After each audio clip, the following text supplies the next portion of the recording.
for Catholic Owned Live. It's been so awesome reading the comments and hearing feedback from everybody. Loving the new show. So thank you so much for being here with me. Again, my name is Brooke Joyner. I'm the co-founder and CEO of Catholic Owned, and this is the Monday show of Catholic Owned Live. Monday is all about ideas development surrounding building the new Catholic economy. And today's show is going to be awesome. I have some exciting things to share with you. So we will just kick that right off. So really, our slogan is building the new Catholic economy, and discussions surrounding this are just popping up more and more online, which is exciting. But today, last week we talked about not asking for discounts, and that kind of supporting each other is a great way to collectively grow our market value. But today I want to look at something that we don't always connect directly. It's something that's been coming up in my conversations, and I think we should. And that is the relationship between the economic life of our community and the vitality of our parishes. So parish challenges are often not only spiritual, but they're structural.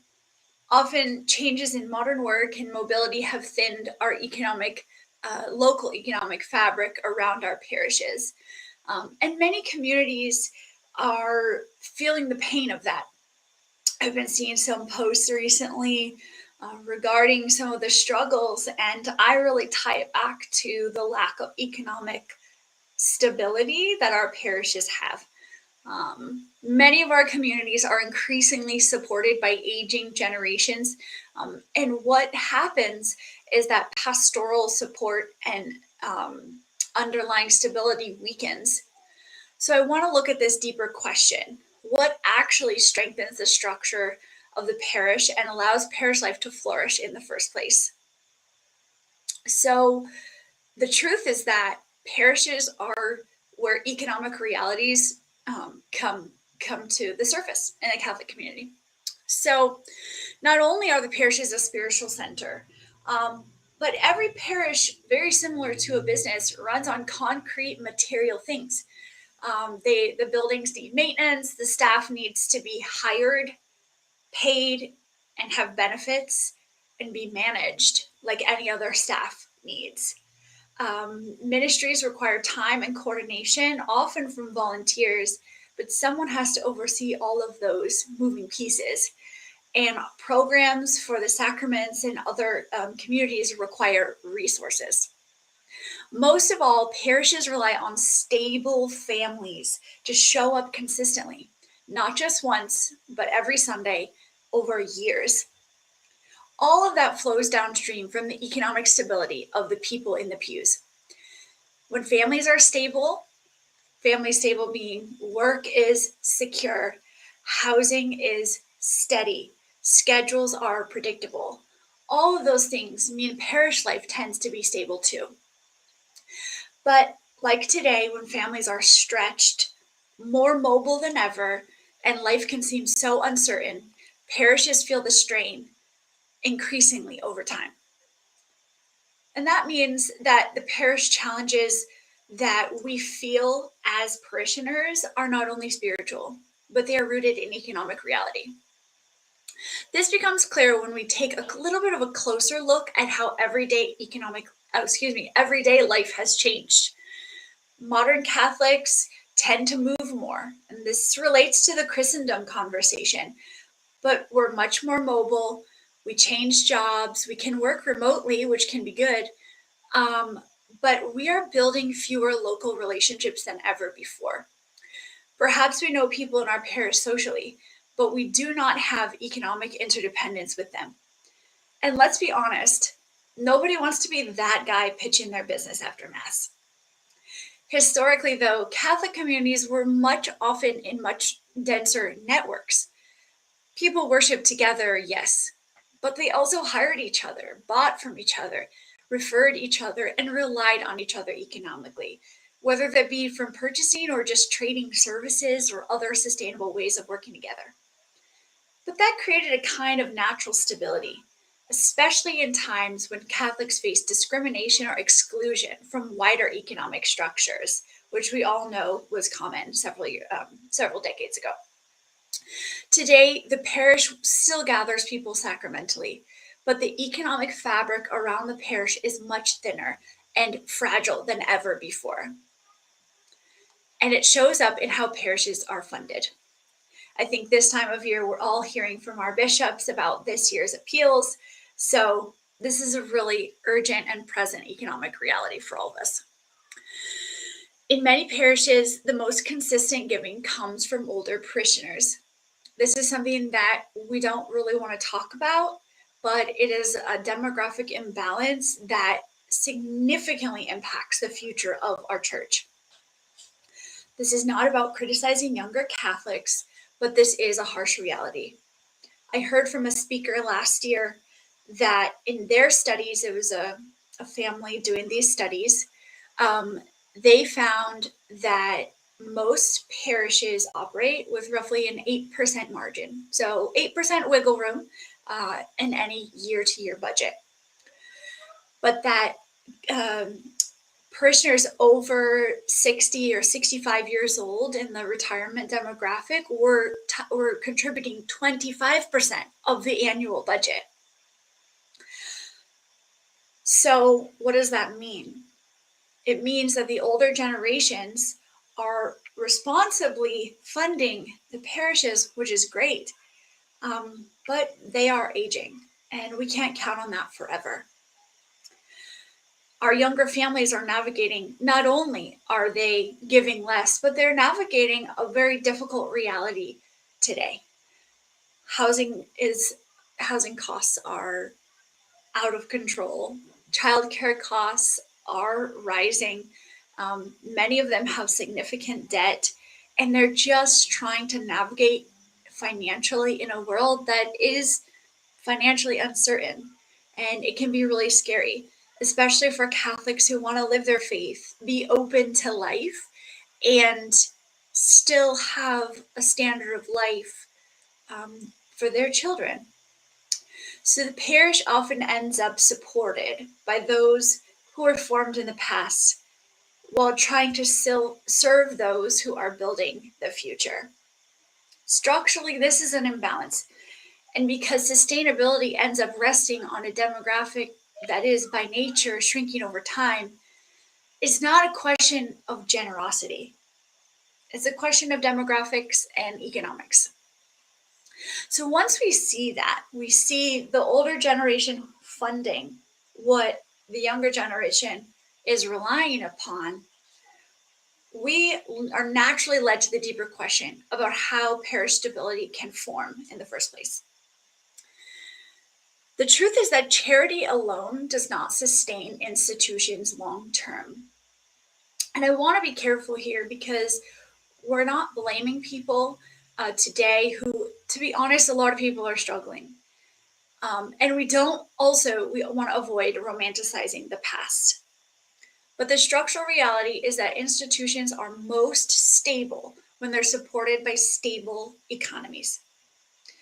You see this everywhere, and it's not just Catholic parishes, but across all the denominations and even outside religious life. Families that are economically secure and rooted in a geographical place, they participate more steadily, they give more predictably, and the institutions can really plan for the long term. But when economic life becomes unstable, like people moving in and out of town frequently, incomes fluctuating, or families falling apart, you tend to see the same pattern, but the opposite. Participation in the communities and institutions drops, giving becomes less predictable, and institutions start to feel the strain. Again, this is structural and economic, and it is not an indictment of anyone's spirituality or generosity. It's just the truth in a very literal and logistical sense. Historically, many Catholic communities functioned inside much denser local economic networks. Think about immigrant parish communities in the US or European village systems. or trade networks that were tied to guilds and local Catholic institutions. People would work locally, hire people they knew from their community, just because that's honestly all that they knew, and they were happy to work together. They also shopped with people in those networks, and they tended to stay rooted in one place for longer stretches of time, not only because it was harder to move, but because it was more prosperous to stay. Parish schools were often staffed by religious, and that kept costs lower and reinforced shared structures and inter-community living even further.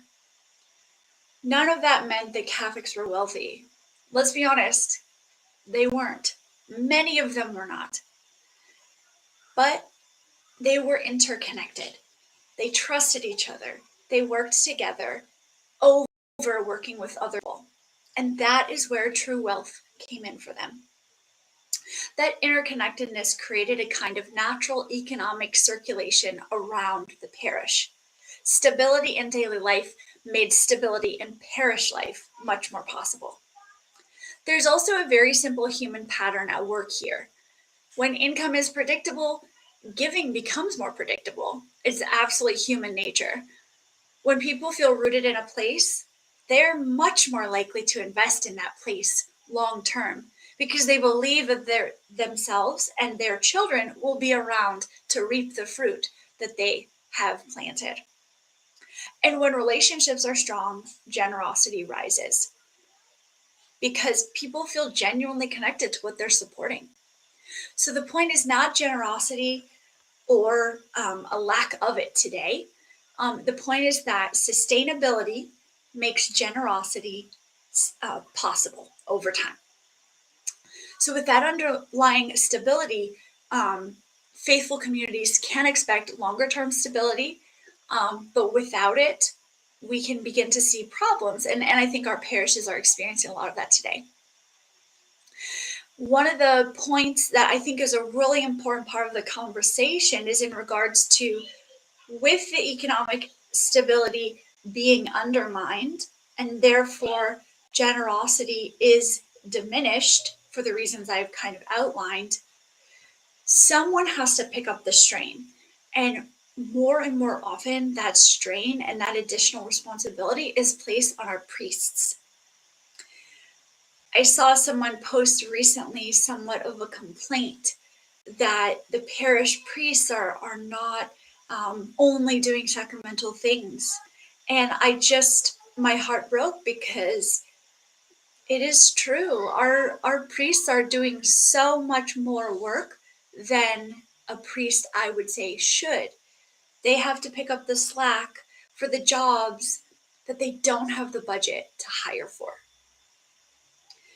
So while I do believe there is a certain level of, some of the priests, they love to do it. They say, it's good for the priest to know how to be a handyman and how to fix things and how to get his hands dirty and help maintain the grounds. And I can see that. But also, they shouldn't be the only one doing it. So that's kind of this next section, which is economic instability increases pastoral strain. And I think the life of the faithful reflects the fruit of some of that strain. So when the resources are tightened, they show up, the effects start showing up in the day-to-day life of the parish. Hiring becomes harder because our parishes cannot pay market rates. Even to good Catholic people, they are offering below market rates, which make financial stability of families even harder, which is somewhat of an irony in this entire conversation. Retaining those people becomes harder because they're not getting paid what they're worth, even if the pastor really genuinely desires it, even if the bishop genuinely desires to pay it. If the money is not there, it's simply not there.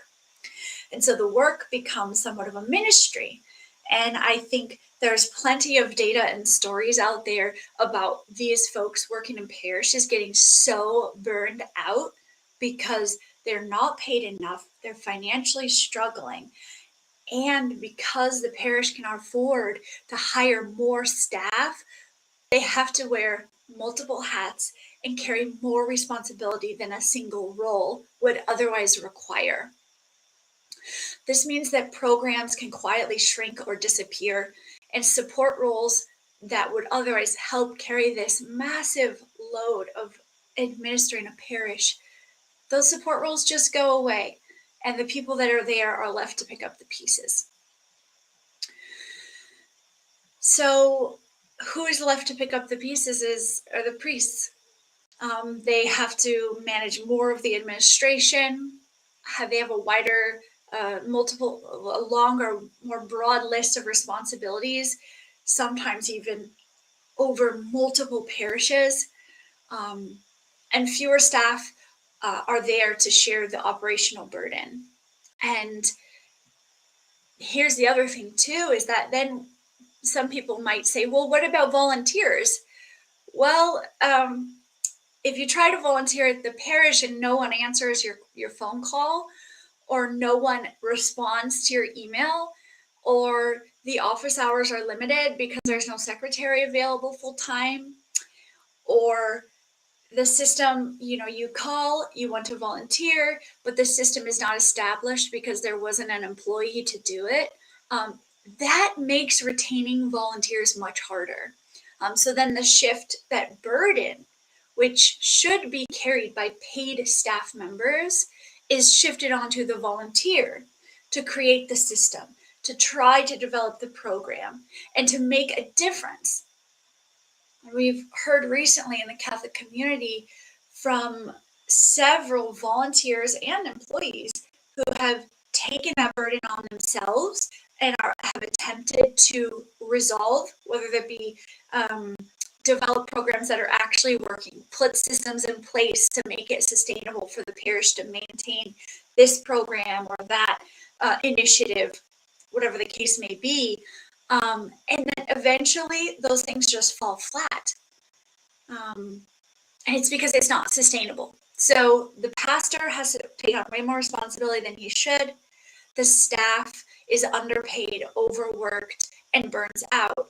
And the volunteers, while having great intentions, cannot volunteer in a system that is essentially broken, and that is not made to, they fit into the fabric of the parish. So these are all challenges that I view as a result of the parishes not getting the economic support that they need. So who is responsible for this? As I mentioned before, we cannot expect the poorest of the poor to just be squeezed harder to, through their charity, support and sustain the parishes. You can only pour from an empty jar for so long.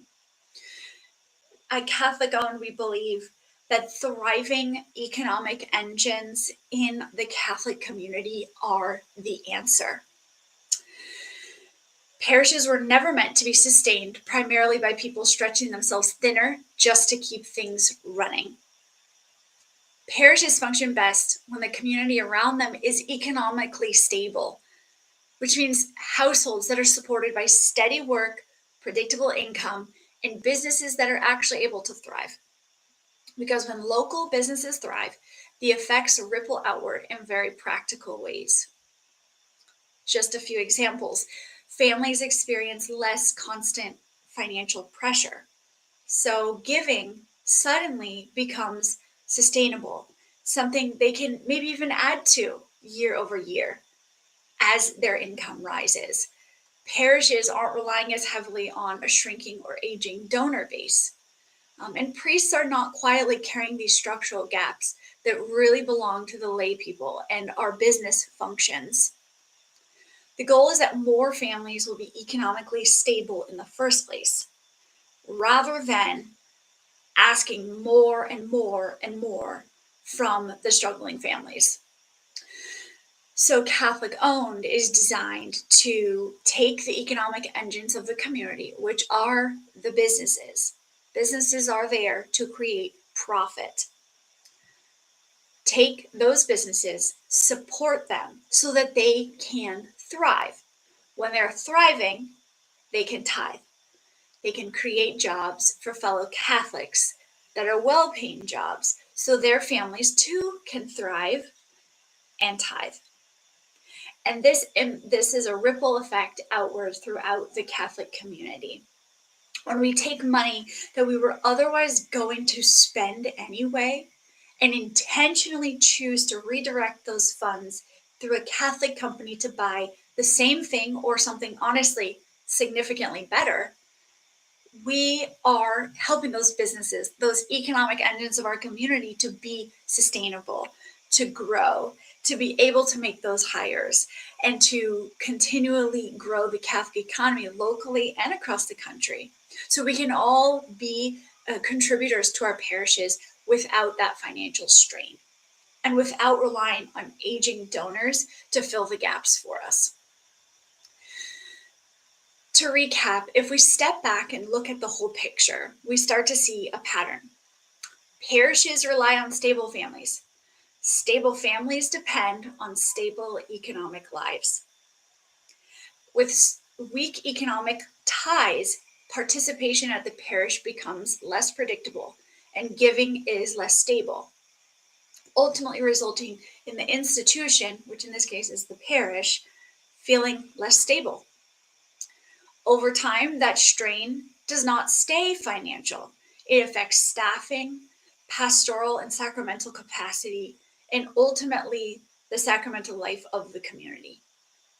And that means the question is not only how parishes can raise support, it's whether the economic foundations around them are strong enough to create and sustain that support long term. So if parish vitality depends, at least in part, on the economic stability of the families around it, then the real question is not simply how much they should be giving. The deeper question is whether the economic life of the community is structured in a way that actually sustains those families and the children and the children they want to have and the faith they feel called to live out. Thriving businesses are the answer. Thriving businesses make stable households possible. Stable households make sustainable generosity possible. And sustainable generosity makes vibrant parish life possible. Stable, sustainable generosity is how bishops' appeals and archbishops' appeals are never go unfunded again. Sustainable generosity is how those with greater means can support when those with less means are unable to. The parish can be the stable spiritual center of the community, providing for the many needs of the community when it is sustained by those in economically stable positions. Infrastructure that strengthens those economic relationships is no longer optional. And it's part of what allows the church and as a place to endure. That is why Catholic Owned exists. It's not a campaign or a sentiment or just a nice idea. It is practical economic and relational infrastructure meant to help strengthen the economic fabric around our Catholic communities. And it is by this strengthening that the spiritual life of those communities will have something stable to stand on. Thank you so much for joining me today. That is about all I want to share with you. It's so important that we are sustaining our parishes. But again, like I said, we cannot be expected to pour from an empty jar, to be squeezed out from a dry sponge. You can't get any more water out. And I really believe, and at Catholic Owned, we really believe that sustainable businesses support stable family life, which is where sustainable and stable generosity comes from to fund the parishes. This is a really important aspect of this greater conversation of building the new Catholic economy, and I'm so grateful that you spent this time with me today. Please like this video, share it with someone that you know that cares about Catholic economics just like us. We would love to help spread the word. Let us know in the comments, is this ringing true for you? Is this something that resonates with you? Are there other things you see the parishes are in greater need of? Let's talk about it. Catholic On Live is here every Monday, Wednesday, and Friday at noon Central. And I'm so grateful you spent this time with me. I hope you'll join me again soon. God bless you, and I will see you in the comments.